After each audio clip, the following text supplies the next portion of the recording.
can never tell. Sorry guys, I don't know if I am live or not. We'll see here in a second. Hopefully it went right in. Okay, there's a ding for me. Hey everyone, thanks for joining me. So I wanted to do this Q&A, and I kind of like this format. I think I might do this more in the future. You know, run a big video like that and be here to answer any questions in here. But hey, I wanted to give a shout out because Richard Kaplan, who was in the live chat there, he is from Aston Shower Doors. We just discussed something right before we got on here. I wasn't expecting to be in the chat this evening, but he came on, and if you have any specific questions about Aston Shower Doors, he's here to help you out. So, you know, that's really a great resource here because there is a lot of Aston shower door products out there. And as I said in this review, I was really happy with the installation. It was really easy. And just the fact that that U channel was so wide, it just gives you a lot of variability to be able to, you know, offset if you had an unplumbed wall. Richard was saying in the actual live stream that you can overcome almost an inch to do it. So that's quite a bit of unplumbedness there to overcome. But having that U channel really gives you that ability to adjust the size of that opening. So in that particular shower, it was 39.25 inches, and we got a glass enclosure that was between the 38.25 to 39.25. But Aston does have a whole range of different shower doors. So let me shrink myself down here because I wanted to go over the checklist that I developed. This is kind of my new thing here as well. Every single video I come out, I bring out a checklist, and it just puts all those links in the for all the products and the tools that I'm using for, you know, to help you out. But it also is providing a lot more information. I can keep updating it as time goes on. And if you have any suggestions to help me, I'm sure Richard might be able to help me out with some suggestions on other shower doors would work. But hey, on the way in here, please give me a like on this video. Definitely helps get the algorithm to get this video out to more. And I just want to say thanks to all the new subscribers that have come on my channel. It's really been tremendous to see the uptick, and I'm really excited to continue to provide more content. So if you can please subscribe if you haven't, that definitely helps out my channel as well. So let me shrink myself down. And again, I'm here to answer your questions, and Richard's in the chat to answer any specific questions about shower glass. But just to let you know, on my YouTube channel, let me go back to... Can I just go straight to the channel? Yeah, your channel. So I just want to make sure that you know that in my playlists, I am really starting to put together an organized thing of all these different videos. So this glass enclosure was part of a master bathroom that was a 4x8 bathroom. This is kind of a typical master bathroom in a you know, a split entry type of home. So I would say that's pretty normal for to have a 4x8 bath with just a shower, toilet, and vanity.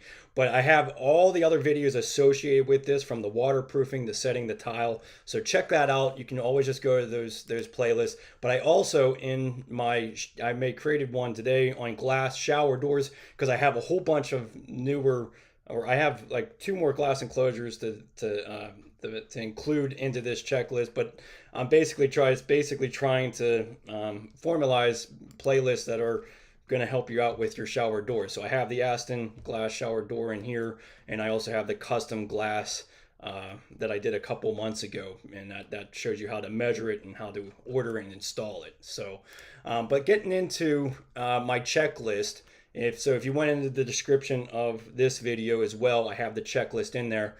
And this is just going to give you all those helpful tools that go through things, along with links to the actual shower doors.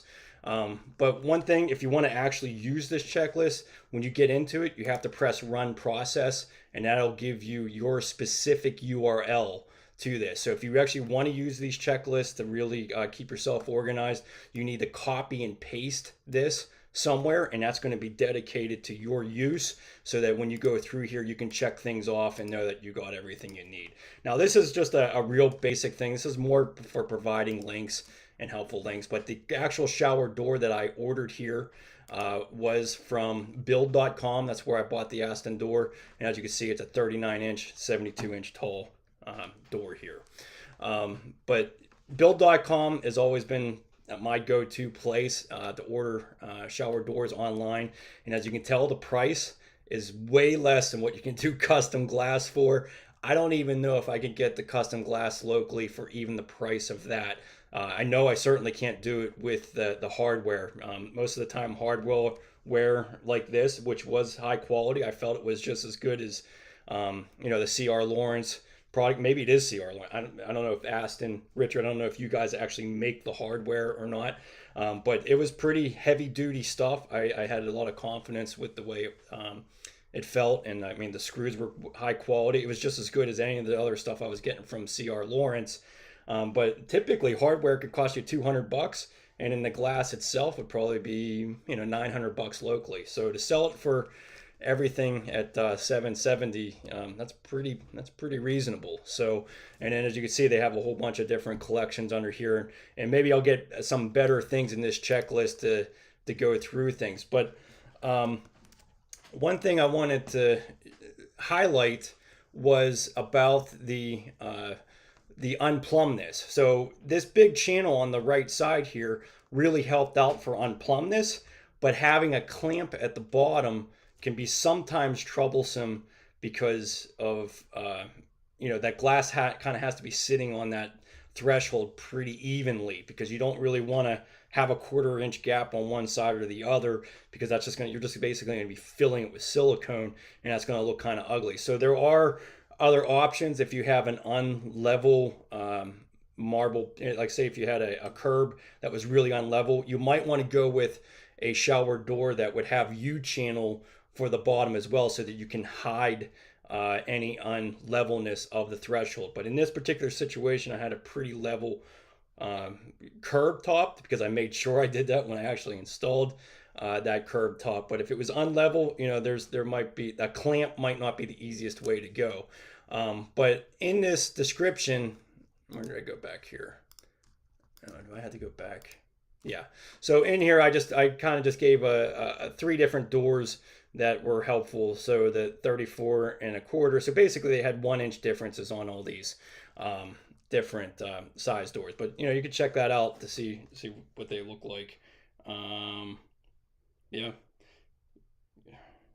Oh, you do? Okay. So you do not sell the hardware alone. Yeah, that's fine. I mean, typically when you have a straight enclosure like this, where it's just just the glass is even with one another, you're not going over a bench or you're not going over a knee wall. Most of the time, buying these kits make a lot of sense. So whether you're Aston, Dreamline, Vigo, like I said, all of them, in my experience, have been pretty much comparable with the way that you install them. But in this particular model, I was just happy with, because of that U-channel that gave me a lot of additional wiggle room. And I always liked swinging doors for shower doors, especially in a smaller setting like this, being 40 inches wide. I did like having a slider door in that, all right, not a slider, but I like the swinging door because you had more room to get in. If you did a slider on this, I mean, you're really only going to get like a 20-inch opening, maybe even less than that, to actually get into the shower. So I like swinging doors for smaller showers. It gives you a little bit more additional room.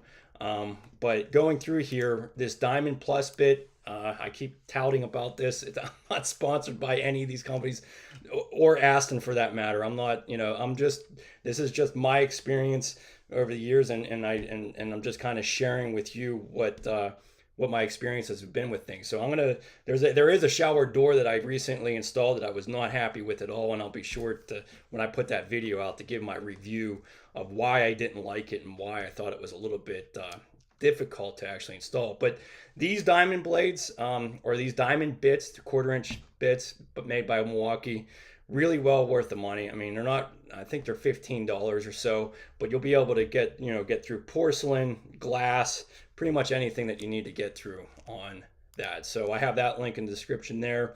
Most of these are just basic things, but the water clear silicone, I really highly recommend the CR Lawrence type of silicone. It is exactly what it says, water clear. It's some of the best stuff that I ever used. So on a shower door like this, you probably only need a 5-ounce cartridge. You don't have to spend the extra money, because you can get them in the 5-ounce and this 10-ounce. If this is the only shower door you're working on, you're probably not going to want to spend $80 on silicone. But in a bathroom remodel, I use this to for my sink drains, for anything that's going to be somewhat exposed, I like to use this clear silicone. So I definitely recommend that. Um, let me just go back here. So I had a couple other shower doors. I'm only going over the ones that I've actually installed myself. A lot of these other ones I don't have the experience with, so I don't have much to say. Like there's a lot of Kohler shower doors in the past that I've installed that that they're problematic with basically the way the hardware was put on them. But I was pretty happy with here. I had a couple of them brought up here. So here's one. It was reasonable. This was a slider shower door, so same difference here, 44 to 48 inches. This actually, this wouldn't have worked in that situation because I had a 40-inch opening, a 39 and a quarter opening. So you probably only have 15 inches to get into that shower if you would have bought this. But I really do highly recommend that you get the 3/8 inch glass. This is 5/16. So if you had a 48-inch shower, I mean, this is a great price here, $700 for a 48-inch slider. But the 5/16 definitely feels a lot more flimsy. If you're having somebody elderly that you're remodeling the shower for, I would definitely go with the 3/8 inch glass. That's going to hold up a lot more to any type of, if anybody fell or something happened like that. Now, I mean, I'm not going to say that these glass enclosures are bulletproof in any fashion, but you just know that the 3/8 inch glass is going to take a heck of a lot bigger beating than the 5/16. And when I kept expressing about chipping the glass, that is really during the installation process. I've never had an issue. I've never had a client chip a door after it was installed. I never really had any of those issues over the 20 years I've been doing bathroom remodeling. It's always been the installation process. So when you're setting that glass down on the floor, that's where you can end up with problems, and it really doesn't take much. I mean, you literally if you just hit it too hard on the corner, it can just chip that glass very, very easily. So really be careful with this stuff. Definitely have a moving blanket, have something that you can cushion while you're putting this glass down. Really helps out. So this Dreamline that I installed, this one I wasn't overly happy with, and the main reason was the 5/16 inch glass. But this did have it's a slider door, so it was easy to adjust for unplumbed walls, and most sliders are a little bit easier when it comes to that because you can just basically adjust where the wheel is holding on top of that top rail, and you can just adjust it to meet that wall.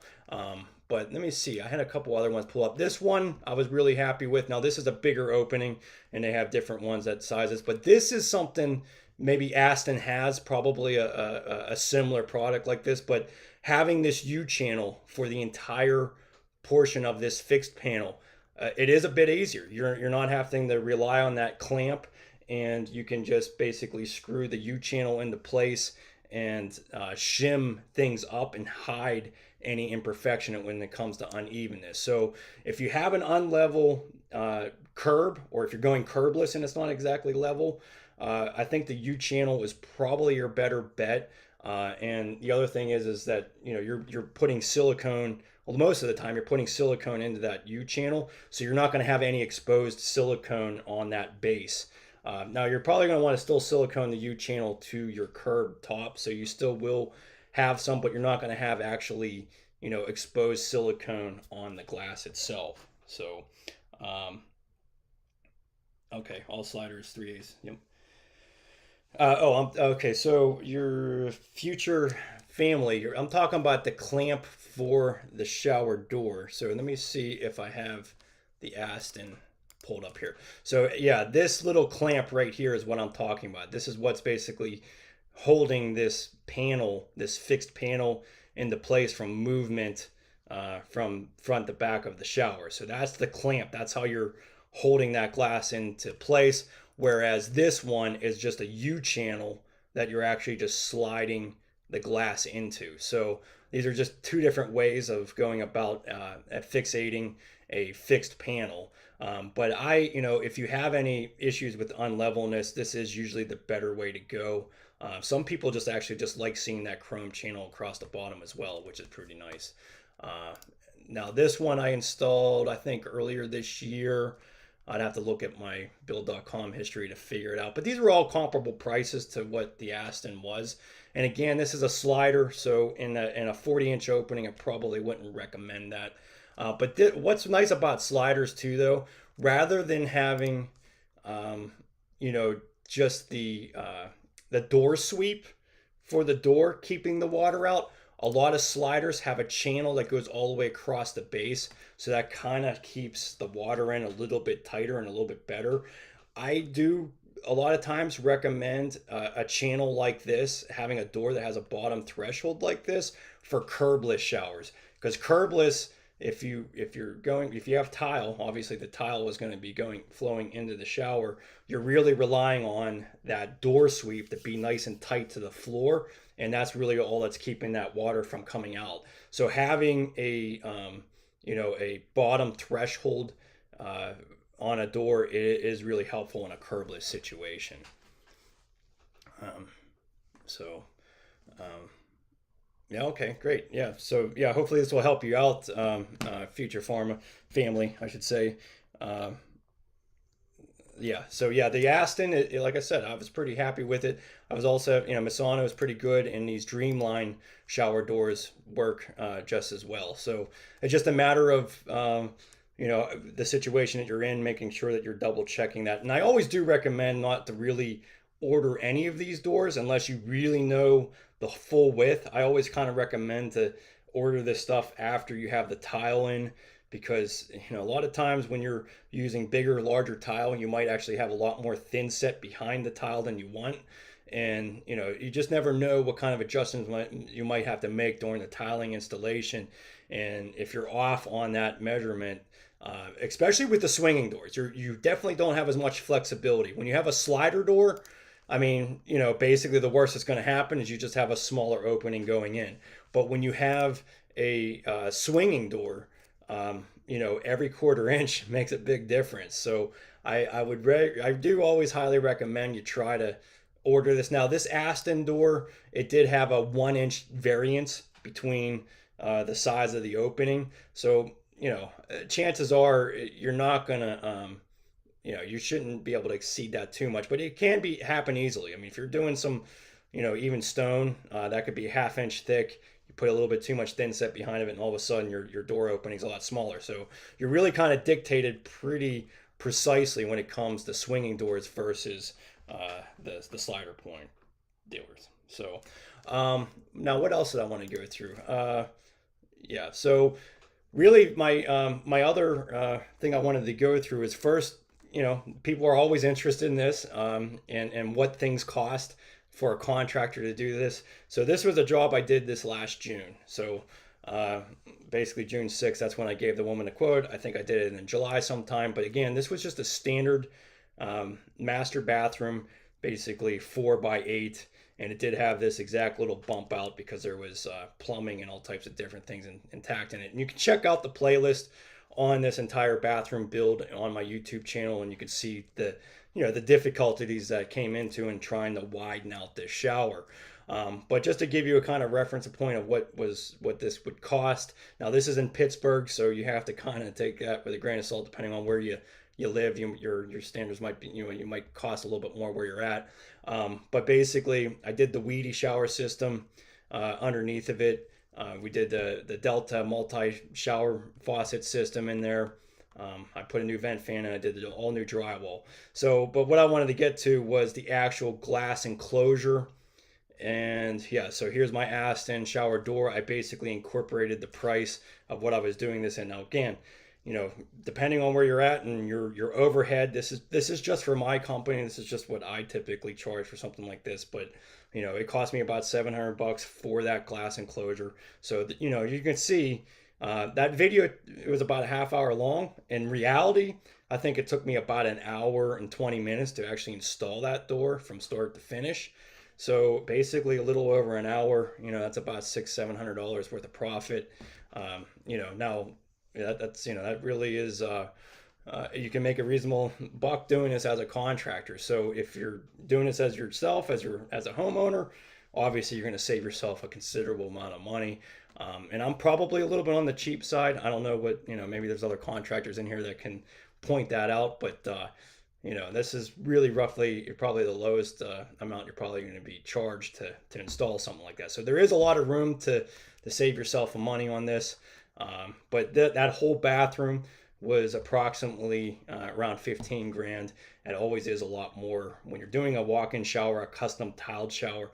It is always going to be a lot more than a traditional standard bathroom with a tub. So let me see if I have any questions here. If a slide is opening split 50-50, if pivot on 58 inches opening, what would be the door dimension? Now, the door dimension can really vary, and maybe Richard can comment on that, but I've noticed on the Aston doors that you can buy a variety of shower door sizes. So if you had a 58-inch opening, you can buy kits that had either 25, 26. Let me just go to Aston.com. Now, again, I'm not I'm not sponsored by Aston. Richard just happened to be in on this chat. I was really happy that he came here on this. But I was really, when I started looking through all of his stuff, I was really impressed with how many different shower systems they had. So shower doors, frameless shower doors. I was noticing on some of these that you can really get a lot of different sizes of the shower door itself. I don't know what site I was on. Maybe Richard can help me out with that. Yeah, so yeah, here it is. So you can get all these different sizes of doors on here. And now that is one thing that really pay attention to, and that's what I was kind of stressing in that video as well. In that particular bathroom that I was in, the toilet, you know, was basically 15 inches away from that shower. So the swinging radius here, you know, if I would have gotten a, you know, even like a 26-inch door, most likely swinging out, I would have probably be hitting that toilet. So you have to pay attention to the fixtures that are around you and making sure that that door size. But, you know, 50-50, you know, hopefully, you know, I always, if I did custom glass, I would always just go with a 28-inch door, and then whatever that other side would be is what it would be. So, you know, basically a 30-inch fixed panel, 28-inch wide side door. So, okay, so future family, you're asking exactly how are these shower door and tracks waterproof? I assume there is some factors involved in how do they permanently waterproof to penetrate the fasteners. Yeah, that's pretty much it. I'm using silicone on the holes on the wall, and I really don't find that, you know, I mean, as long as you use silicone into those plugs or into those holes that you're drilling into, that's really going to reduce a lot of any type of major impact of the water. But there really is a lot of times no getting out of, you know, going through the waterproofing on your walls. Now on the floor, you know, there's a couple strategies there. For one, I mean, it's nice to have a shower system that the curb is actually waterproof all the way through. So using that weedy shower system, the curb is foam all the way through and it's waterproof all the way through. So you drill into it, as long as you don't go all the way through the bottom of the curb, you're going to be okay. Now, when you're doing like a Schluter curb, if you penetrate that membrane, it's going to be gone. You're not going to have any waterproofing there. So what I typically do with that is actually just make sure that I don't drill all the way through my curb top, and then I use epoxy to when I basically cut the screw so it doesn't penetrate the waterproofing, and I fill the hole with epoxy. So once that screw goes into the hole, the epoxy holds everything in. I actually do have a couple videos on that, so I'll be sure to you know, I could leave a link in the description below of how to go about that. But I do have that in my course, so I wanted to go over that as well.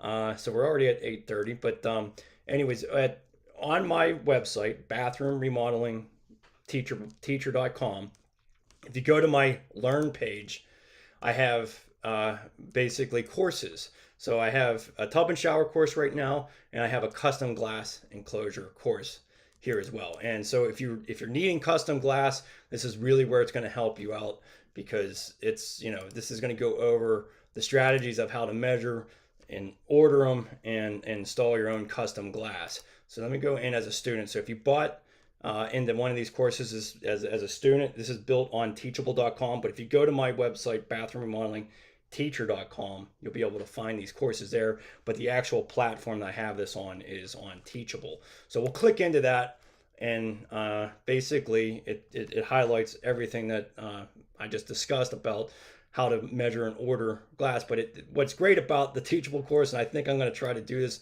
on all these bigger videos. I was actually even thinking about doing it on this simple standard glass closure that we were just going over with the Aston shower door, and just break it down into a little bit smaller groups and go over these things. But what I was going to say is I have basically strategies to go about if you're doing a curbless shower, or if you're trying to not penetrate your curb. Basically, the idea is to not go through the penetration of your membrane below. So this is a Schluter curb here, and this is like a little stopper mechanism that keeps that drill bit from going all the way through. So that's how you would do that.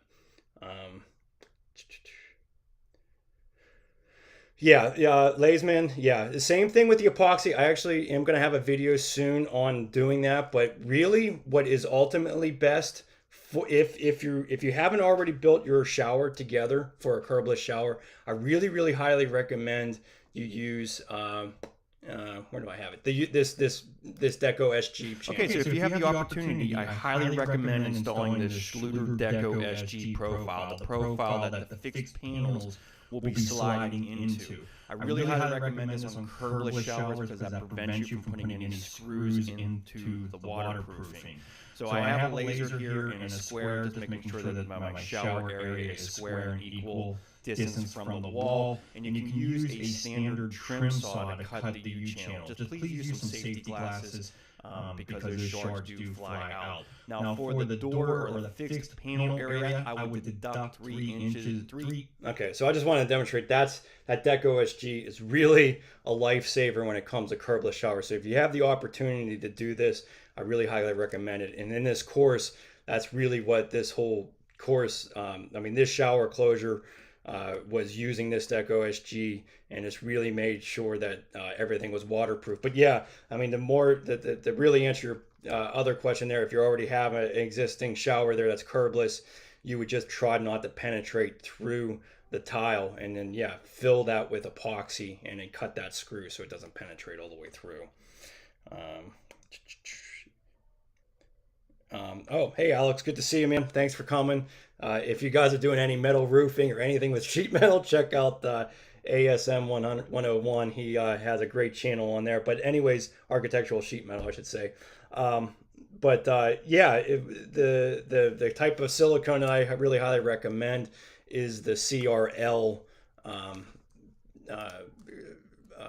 do you call it? Silicone. So let me see. Yeah, the water clear. So this would be the yeah.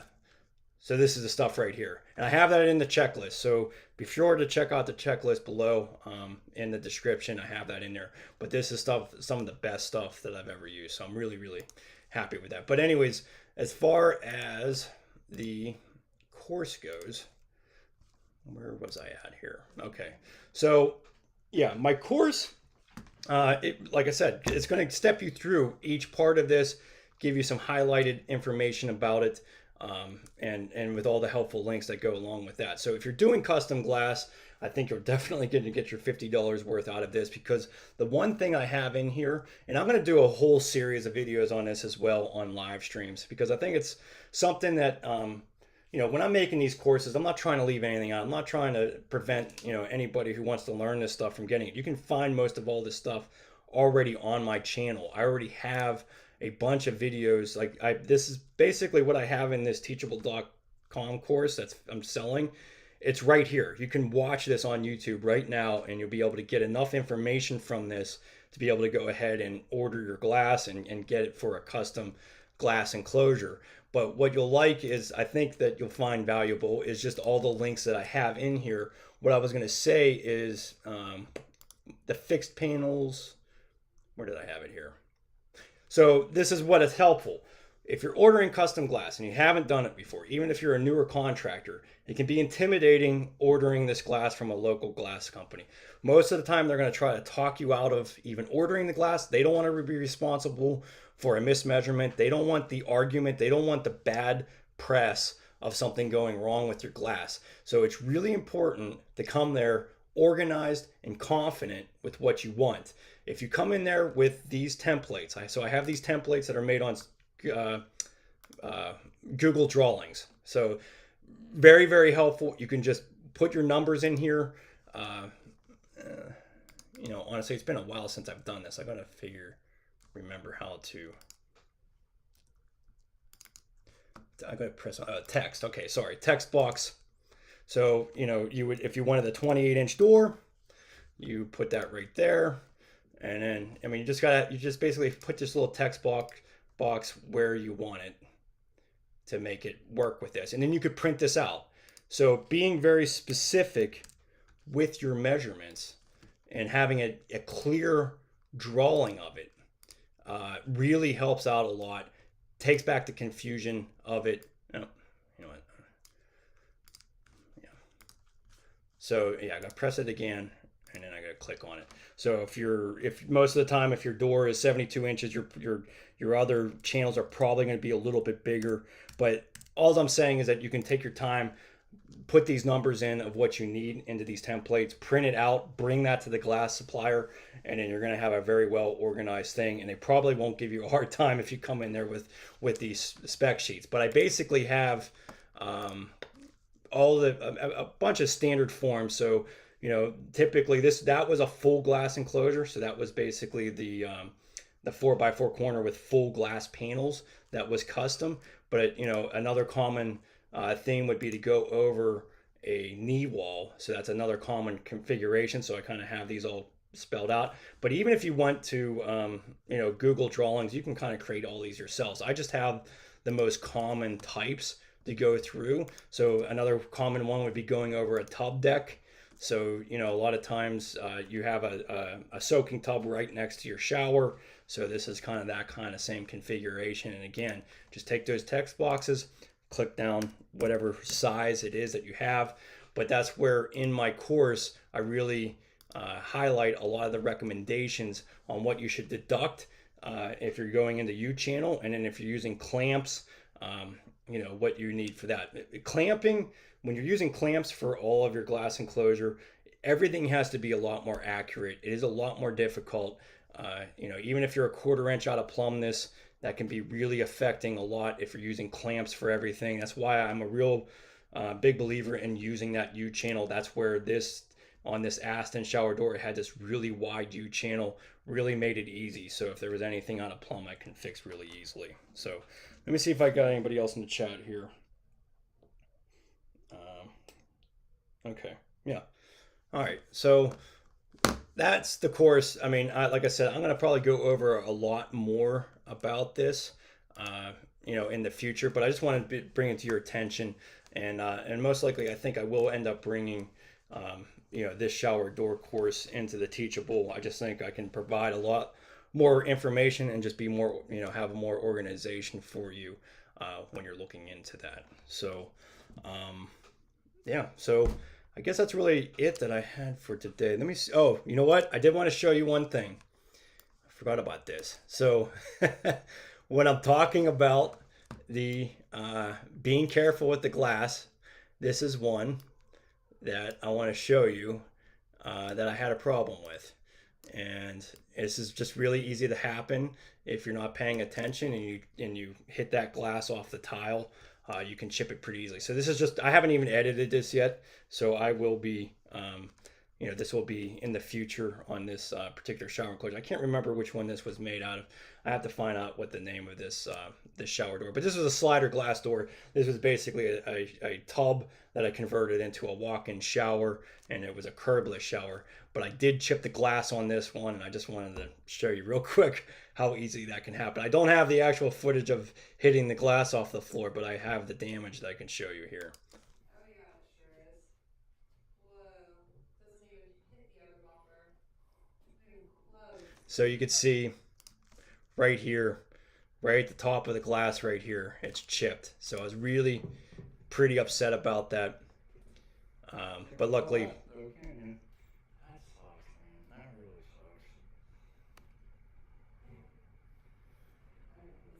it wasn't hugely noticeable there. I actually had a piece of stripping. That's what I was like. there was a strip that I was able to put on this that was able to hide some of that. But I'm just saying that's how easy it can really happen. So be careful when you're moving these glasses. And if you're getting big panels, it might be beneficial to have a second person on hand to help you out with that. So,